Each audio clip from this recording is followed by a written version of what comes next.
took a megaphone and pleaded with the students to end the hunger strike and the demonstrations. He said, "We deserve your criticism. We are not here to ask for your forgiveness. We all want our country to become better." But it was impossible, he said, to solve every problem in an instant. "You are young and you should live to see the realization of your dreams for a new and modern China. The channels for dialogue are wide open." But he warned, if you insist on immediate change, on immediate answers, if the demonstrations do not end now, it will soon be too late and all will be lost.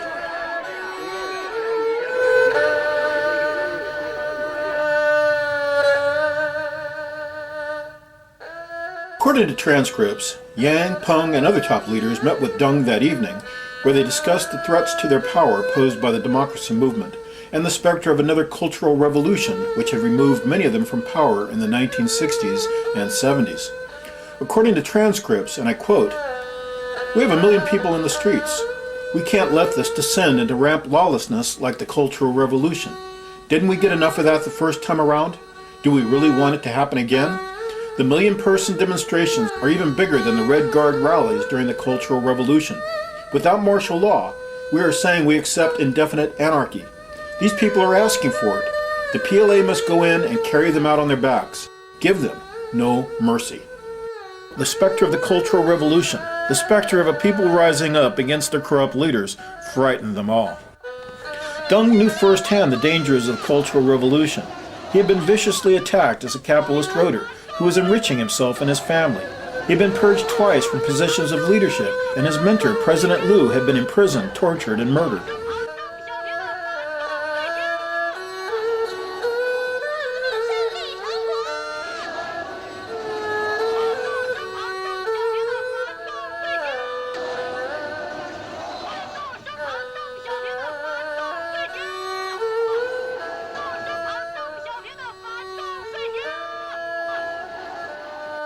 President Yang had also fallen victim to the Cultural Revolution.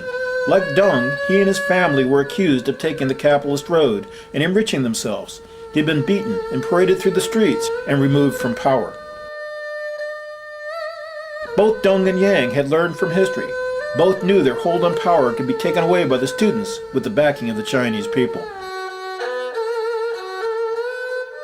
It was the Cultural Revolution all over again, with the exception that students were demanding freedom and democracy, whereas in the Cultural Revolution, they supported Mao's madness and a cruel dictatorship which crushed the people and their hopes.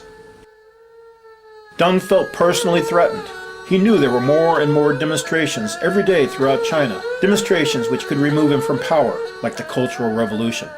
Student protests and demands for democracy had erupted in over 116 cities, with demonstrators numbering more than 10,000 in Shanghai, Tianjin, Harbin, Changchun, and on and on and on. Deng felt that the PLA should attack the students in Beijing and elsewhere in the country to suppress the turmoil once and for all. The student democracy movement would be suppressed, and all those who had supported them would be punished, including Zhao Ziyang, who soon would be placed under arrest. For the leaders of China, power is maintained not through democracy or the will of the people, but through bullets and guns. Power in politics is all about force, and force is the only reliable way to maintain their monopoly on power. Deng had given Li the authority to crush the democracy movement. That evening, Li Peng spoke to the nation and declared martial law. The leaders of China would use force to terrorize the people into submission and to maintain